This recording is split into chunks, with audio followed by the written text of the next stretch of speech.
Good morning. I've been asked to provide some clarification on how you do this bisection secant method and the method of false position. So what I'm going to do is I'm going to make a fairly simple problem and illustrate how you do some of these things. I'll do at least 3 steps of each method. We're wanting to find solutions to f of x equals 0. For my sample problem, f of x is going to be 7 times sine of 5x minus x. Making sure that my calculator is in radian mode,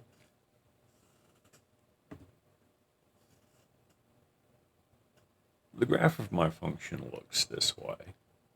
We're going to get a place where f of x is 0 on this graph where y is 0. And as you can see, there are a wide variety of such things. I just want to think about how I would set things up to find one of them. If I want to do bisection, I need an initial bracket. I need a pair of x numbers where the function value on one end is opposite the function value sign on the other. I'll just experiment around. I'll look at -4. So on this graph, I'm going to go to the point where x is -4, and I clearly have a negative function value, a negative y coordinate there. On the other hand, if I look at x equal 4, I have a positive function value there. So a suitable initial bracket is -4 to 4. The intermediate value theorem guarantees me that there's at least one place between -4 and 4 where the y coordinate, the function value, is 0. Actually, it looks like there are several of them, but there's at least one.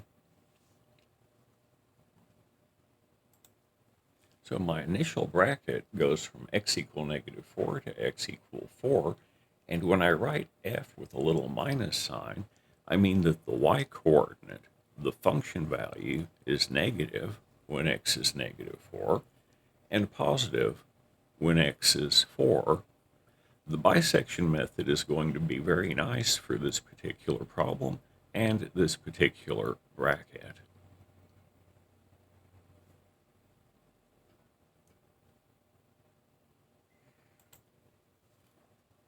Completely by luck, when I calculate the midpoint, which comes up to be x equals 0, this actually makes the function value 0, so I would stop.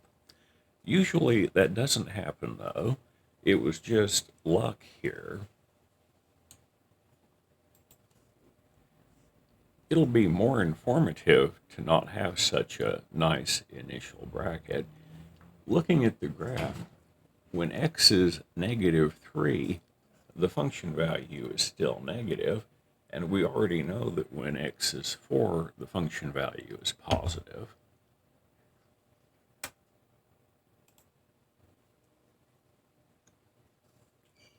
The average of -3 with 4 is 1/2. This is the midpoint. I need to know the function value that goes with that. I'll be lazy for illustrative purposes and get it using the trace function on my calculator.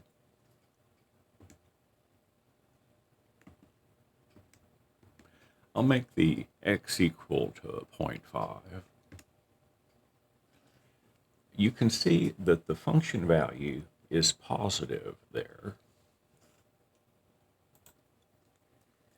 The function value is negative here and positive there. The intermediate value theorem guarantees me that there's a 0 of my function between x equals -3 and x equals 1/2. So I'm going to leave my a alone and let the b be set equal to the value 1/2 now. I will keep that half of my interval and throw the other half away. I'll redraw my new interval so that it's not so crunched together. It goes from x equal -3 to x equals 1/2. The function at the left end in this particular case is negative and right positive. If I calculate the midpoint of my new interval, the midpoint is located at x equals -1.25. Again, being lazy and using my calculator, I see that the function value there is positive.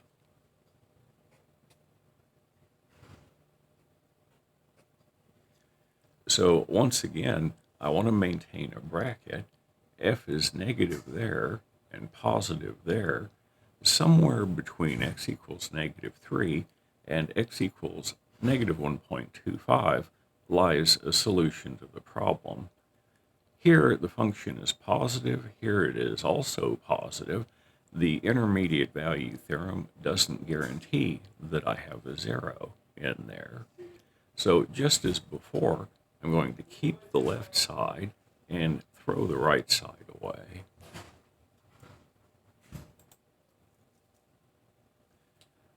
The next midpoint is the average of -3 and -1.25. That works out to be -2.125. Going back to my graph, trace -2.125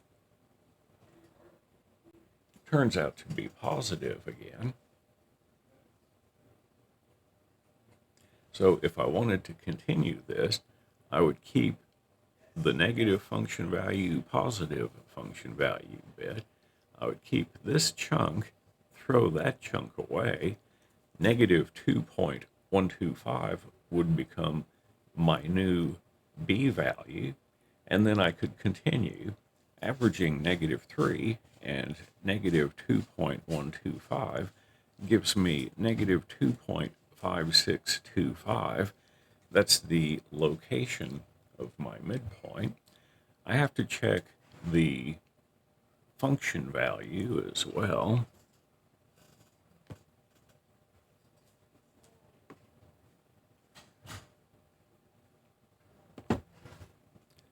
I'll do the trace thing, and I'll put in for the x -2.5625.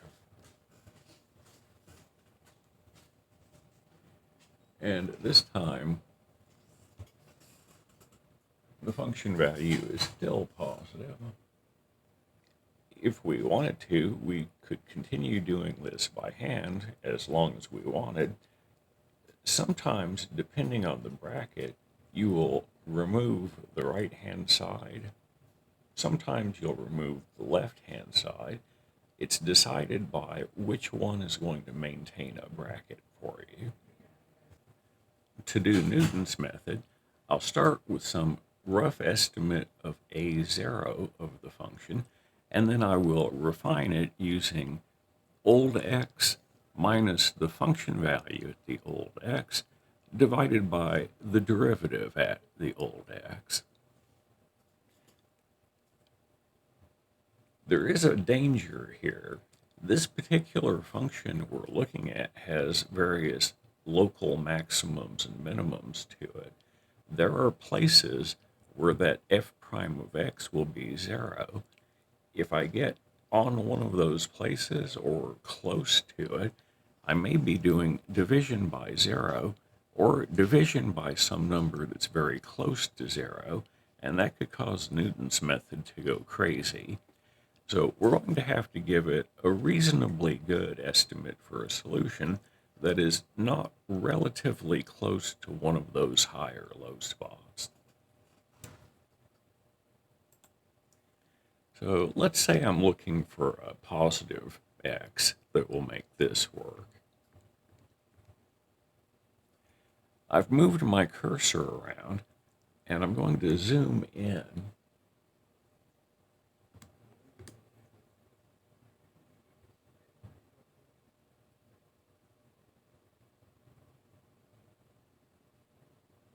So there are quite a few zeros just in that range of x values. I'm going to move my cursor around until I'm very close to one of them.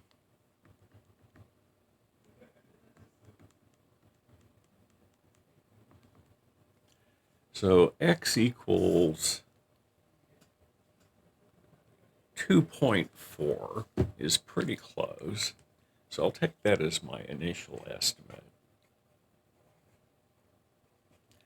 Hopefully, this will be close enough to a solution that those high and low spots with their horizontal tangent lines are not going to cause me any difficulty. So I'll store 2.4 into the x variable and then type out this x minus f of x over f prime of x that I need to do a step of Newton's method.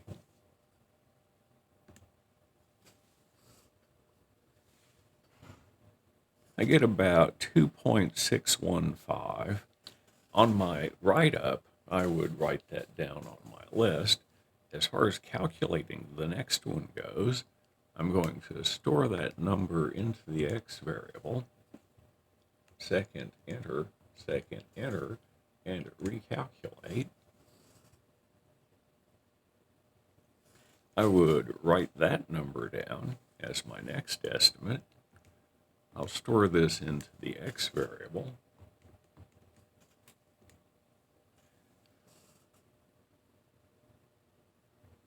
I would get that for my next estimate, store into the x variable, recalculate, and I could do this as long as I cared to do it. Storing my last estimate into the x variable and then calculating the f value that goes with that, the 7 sine of 5x minus x, the result that I get is about negative 2 times 10 to the negative 11. Since we're trying to make f of x equal 0, I'd have to say that that's pretty good.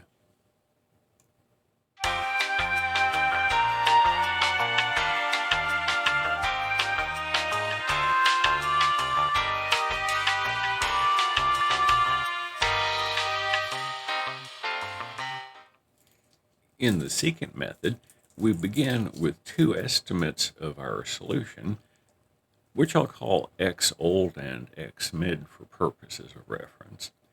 Given those two pieces of information, we figured out where the secant line that passes through the corresponding points on the graph touches the x-axis. It touches at x new equals this kind of ugly expression. This is kind of bad news. In bisection, the exact precise value of the f's didn't matter to me. It was just whether they were positive or negative. Here, they do matter. They figure directly into the formula that's going to tell me x new. I'm going to have to keep all of the digits of these function values that I calculate as I go along.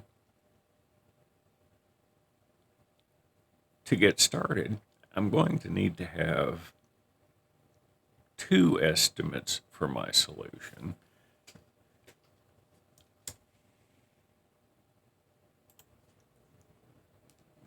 I'm going to try out x old equals 2.45 and also x mid equals 2.4.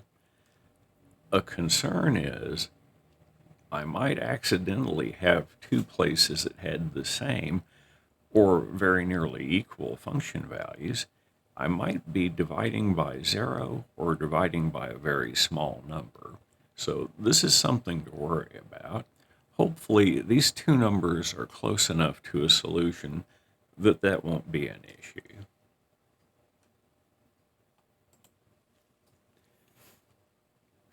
Doing the usual calculator tricks, I can get my hands on the function value that goes with x old and that goes with x mid without very much trouble. I'll call those things f old and f mid, function value at the old x, function value at the middle x.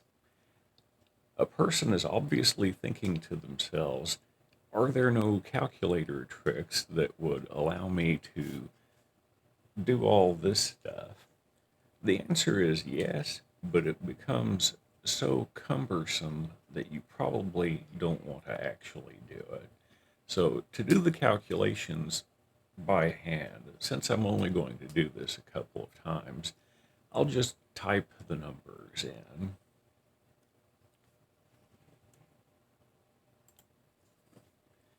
My new x is going to be 2.601417071. I'm also going to need the function value that goes with this, so I might as well go ahead and calculate that too. That, at least, is easy to do on my calculator. So I now have three estimates for the solution. The worst one, the one in the middle, and this hopefully new and improved one. To proceed, I'm going to take the latest ones that I've got. I'm going to call them x old and x mid, and to do it again.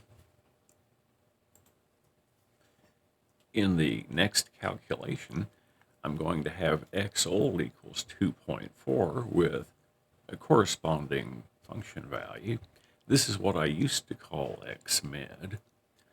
I'm going to have x mid equal to 2.601417071. This is what just a moment ago I was calling x new, and I have the corresponding function value. I have an updated x new formula.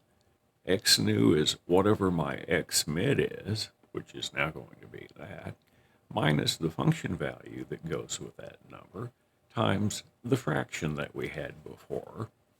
Obviously, you don't want to do very many steps of this by hand because all of these digits are going to make the process rather cumbersome and error prone. Right in the middle of recording this, my microphone forgot its audio settings, so I'm using a program called Audacity to overdub the rest of it. This is going to be very awkward. It'll be interesting to see if I can get this anywhere close to synchronizing with the video. Anyway, following this same procedure, I've got my x new and the corresponding function value. To proceed, I'm going to take the two most recent estimates, which I'm currently calling x mid and x new, think of them as x old and x mid, and then go back around and put it back into the secant method formula. This is as bad as an old 70s kung fu movie. Yes, definitely point at 6.1 something. The corresponding function value is actually much smaller than the function values you started with. And then when you look at the newest function values, it's much smaller still. So it looks like this is going our way. Now, making my updates, using my two most recent x values, I put it back into the secant formula again, and I find out that my hopefully even more improved x is 2.5890394441. I'll calculate the function value that goes with that too. It works out to be negative 2.2 some odd times 10 to the negative 11. The digits don't mean too much to me though. It's the negative 11 that's important. It's a real pain doing this by hand. We ought to have some sort of machine to help us out with this. Some sort of, I don't know, compute or something like that. Lastly, I want to talk about the method of false position, which is a combination of the secant method and bisection. Basically, it's bisection, except instead of using the midpoint, as we did in bisection, we use the x that comes out of the secant formula instead. Since we've talked in detail about bisection and secant, I'm just going to speak informally here. Imagine I start with a bracket, a to b. The function values for f have opposite signs at a and b, so the intermediate value theorem tells me that somewhere between a and b, there is an x number where f of x is 0. That was the whole strategy for the method of bisection. For simplicity, I'll draw in a sample function, and I'll draw it in so that it's increasing. There's a place where the function is 0, right there, and our goal is to locate that place. If this were bisection, I would find the middle, but I'm going to find a point in there a different way. So what we'll do is we'll draw the secant line in from the beginning of this to the end. Instead of using the midpoint, I'm going to use the x-coordinate where that secant line that we just drew cuts across the x-axis. So I'll call the place where the secant line cuts across the x-axis R. We have a formula for that. If I think of A as being x old and B as being x mid, then our secant method formula lets us figure out what this R is in terms of x old, x mid, and the corresponding function values. Now, once you have R, its function value is either positive or negative, and just like in bisection, depending on which way it goes, you either keep the left-hand part or you keep the right-hand part, which is what we do in this case. What we've done is we've started with a bracket of the solution. We've selected a point between the endpoints of that bracket, and then by making a choice depending on the signs, we get a smaller bracket. And then we do the same thing again. I hope this helps people understand if they had any difficulties. I hope everybody's having a good day, and I'll talk to you again soon.